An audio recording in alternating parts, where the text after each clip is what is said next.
अस्सलाम वालेकुम, welcome to learner academy. नाम है रासलन। आज हमारा लेक्चर नंबर 29 है और हमारा टॉपिक है डिसीजन मेकिंग। डिसीजन लेना, डिसीजन मेकिंग, जब आपने कोई टास्क या कोई भी चॉइस अपनी लाइफ में बनानी होती है अबाउट एनीथिंग, और उसके लिए आपको बहुत सारे ऑल्टरनेटिव वेज़ जो हैं वो अवेलेबल होते हैं, और उसमें से मोस्ट अप्रोप्रिएट वन को जब आप चूज़ कर लेते हो तो दैट्स कॉल्ड डिसीजन मेकिंग। वैसे डिसीजन मेकिंग इन टर्म को इसी तरह जो है वो डिफ़ाइन किया जाता है, मगर ये भी कहा जाता है कि डिसीजन मेकिंग टर्म कंप्लीट उस वक्त होती है जब आप एक डिसीजन लेके उसको इम्प्लीमेंट कर देते हो, यानी कि डिसीजन लेना और उसकी इम्प्लीमेंटेशन एक्चुअली कंप्लीट करती है डिसीजन मेकिंग को।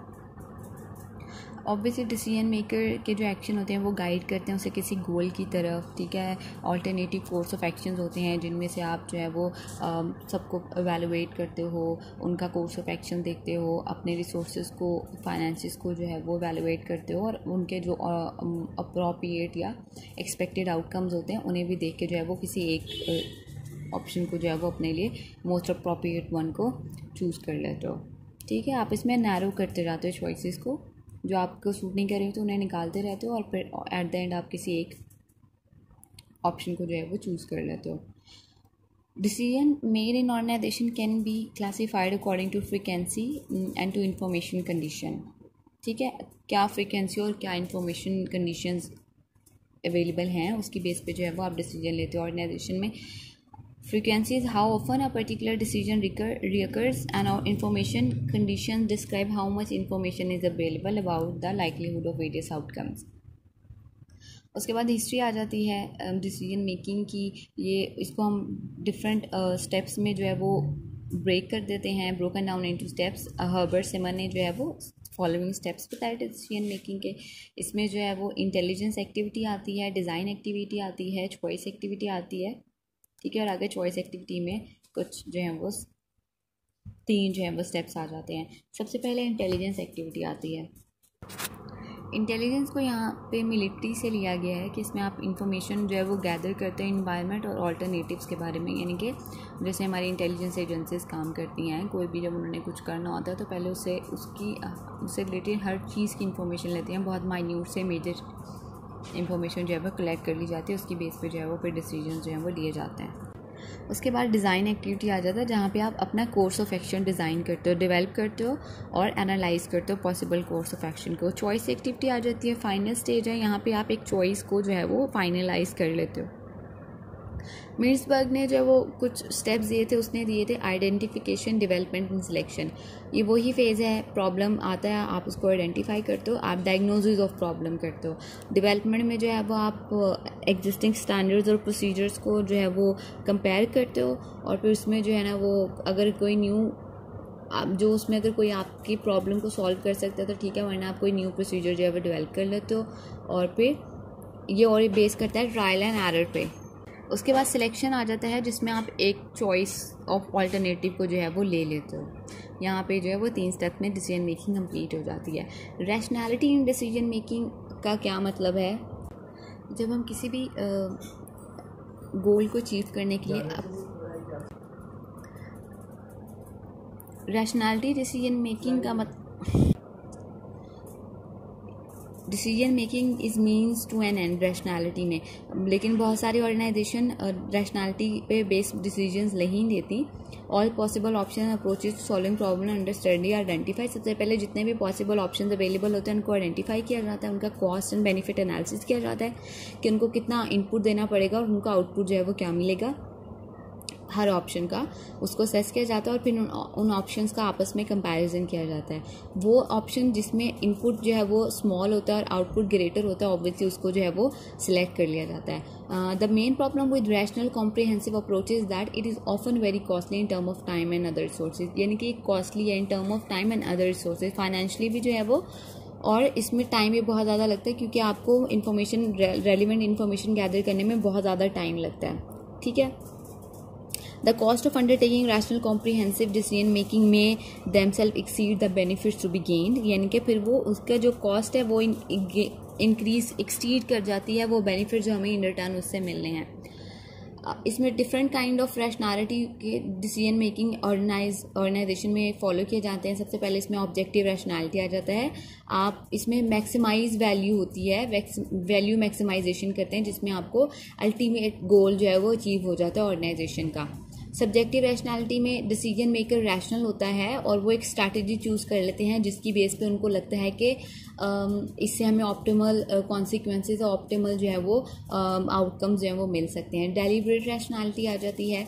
Deliberate rational by the decision maker when he और she adjust the means for the end deliberately, यानी कि जब आप अपने मीन्स के अकॉर्डिंग सिचुएशन को या फिर एक डिसीजन को जो है वो सिलेक्ट कर लेते हो, ठीक है, और फिर उसको डिसीजन को फेवरेबल बनाते हो अपनी ऑर्गेनाइजेशन या अपनी इंडिविजुअल की सिचुएशन के अकॉर्डिंग।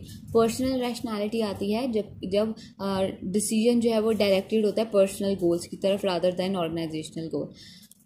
और ऑर्गेनाइजेशनल रैशनैलिटी ऑब्वियसली जब आपका डिसीजन जो है वो ऑर्गेनाइजेशनल गोल्स की तरफ या ऑर्गेनाइजेशनल बेनिफिट्स की तरफ जो है वो डायरेक्टेड होता है तो उससे ऑर्गेनाइजेशनल रैशनैलिटी कहा जाता है। उसके बाद मॉडल्स कौन कौन से डिसीजन मेकिंग में यूज़ किए जाते हैं। सबसे पहले इकोनॉमिक रैशनैलिटी मॉडल आ जाता है। ये परफेक्टली और कम्प्लीटली रैशनल मॉडल बेस्ड है इकोनॉमिक डिक्टेट्स पे, ठीक है। क्लासिकल इकोनॉमिक मॉडल पे जो है वो ये बेस करते हैं और इसमें कहा जाता है कि तमाम डिसीजन जो है वो रैशनली बनाए जाते हैं और इसमें कहता है कि तमाम ऑल्टरनेटिव्स की अवेयरनेस होती है डिसीजन मेकर के पास और फिर वो सिस्टम ऑफ प्रेफरेंसेस बना लेते हैं, यानी कि वो एक लिस्ट बना लेते हैं अपनी प्रेफरेंसेस पे, ठीक है।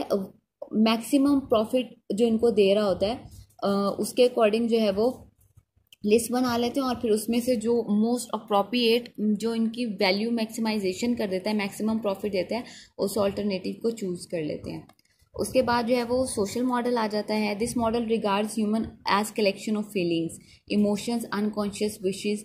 इसमें डिसीजन मेकिंग उन तमाम चीज़ों को जो है वो रिफ्लेक्ट करती है। ये इकोनॉमिक रैशनैलिटी मॉडल से बिल्कुल ऑपोजिट है और ये ह्यूमनिस्टिक साइड पे आ जाता है, यानी कि इसमें कहा जाता है कि जो साइकोलॉजिकल इन्फ्लुएंसेस होते हैं वो बहुत ज़्यादा सिग्निफिकेंटली इम्पैक्ट करते हैं डिसीजन मेकर पे और डिसीजंस पे भी, ठीक है। इसमें आप सोशल जितने में इन्फ्लुएंस होते हैं उनको इनकाउंट लेकर आते हो, पीयर प्रेशर, एनवायरनमेंट, एक्सपीरियंस और बाकी तमाम चीज़ें भी जो हैं वो डिसीजन मेकिंग को इन्फ्लुएंस करती हैं। उसके बाद सिमन्स बाउंडेड रैशनैलिटी मॉडल आ जाता है। इकोनॉमिक लॉजिक मॉडल से सिमिलर है लेकिन इसमें लोगों को, ऑर्गेनाइजेशंस की इडियोसिंक्रेसीज को और लिमिटेशंस को जो है वो इन कंसीडर रखा जाता है। यहाँ पे आप इसको कह सकते हैं कि ये ऑल्टरनेटिव है इकोनॉमिक रैशनैलिटी मॉडल के। इस मॉडल के अकॉर्डिंग डिसीजन मेकर्स या मैनेजर्स जो है वो एक सिंपलिस्टिक व्यू रखते हैं दुनिया का और बेस्ट ऑल्टरनेटिव जो है वो चूज़ कर लेते हैं, यानी कि यहाँ पे वो मैक्सिमाइजेशन को जहन में नहीं रखते बल्कि जो उन्हें मोस्ट अप्रोप्रिएट लग रहा होता है उसको जो है वो चूज़ कर लेते हैं। जजमेंटल, ह्यूरिस्टिक और बाइसिस मॉडल आ जाते हैं। ह्यूरिस्टिक पे यानी कि सिंप्लीफिकेशंस पे और बाइसिस पे डिसीजन मेकिंग डिपेंड करती है अपने एक्सपीरियंस पे या फिर जो अदर सोर्सेज उन्हें अवेलेबल होते हैं उनकी बेस पे जो है वो डिसीजन मेकर जो है वो डिसीजन ले लेता है। ये कहनमैन और वर्स्के ने जो है वो दिया था और उन्होंने कहा था कि डिसीजन मेकर्स रिलाई करते हैं सिंप्लीफिकेशंस पे, सिंपल चीज़ों पे, और वो उन फैक्टर्स को अकाउंट में लाते हैं जो कि उनको अवेलेबल होते हैं। वो इन्वायरमेंटल भी हो सकते हैं, सोशल भी हो सकते हैं रादर दैन इकोनॉमिक फैक्टर्स। इसमें जो है वो बाइसिस जो इन्वॉल्व होते हैं उसमें अवेलेबिलिटी आ जाती है कि मोस्ट अवेलेबल चीज़ जो फ्रीक्वेंटली अवेलेबल चीज़ जो हमारी मेमोरी में अवेलेबल होती है वो हमारी डिसीजन मेकिंग को जो बहुत ज़्यादा इम्पैक्ट करती है। रिप्रेजेंटेटिवनेस आ जाती है कि tendency of the decision maker to find similarity between something previously done और ऑल्टरनेटिव प्रेजेंटेड टू हिम, यानी कि फिर वो अपने प्रीवियस एक्सपीरियंस में से सिमिलैरिटी ढूंढ के लाते हैं अपनी करंट सिचुएशन से और फिर उसकी बेस पे जो है वो डिसीजन ले सकते हैं। वो पॉजिटिव रिजल्ट भी हो सकता है कि आपको जो पास्ट में इस सिमिलर चॉइस से जो है वो आपको पॉजिटिव रिजल्ट मिला हो तो इसलिए आप जो है वो पॉजिटिव रिजल्ट लेते हो। एंकरिंग आ जाता है। गिवन सिचुएशन में जो है वो इम्पैक्ट होता है डिसीजन मेकिंग की चॉइस पे। अगर हम रिजल्ट जो है वो अप्रोप्रिएट रिजल्ट डिसीजन मेकर को शुरू में बता दिया जाए तो फिर वो is more likely to derive the same result और या फिर सेम रिजल्ट ही जो है वो बिल्ड करते हैं।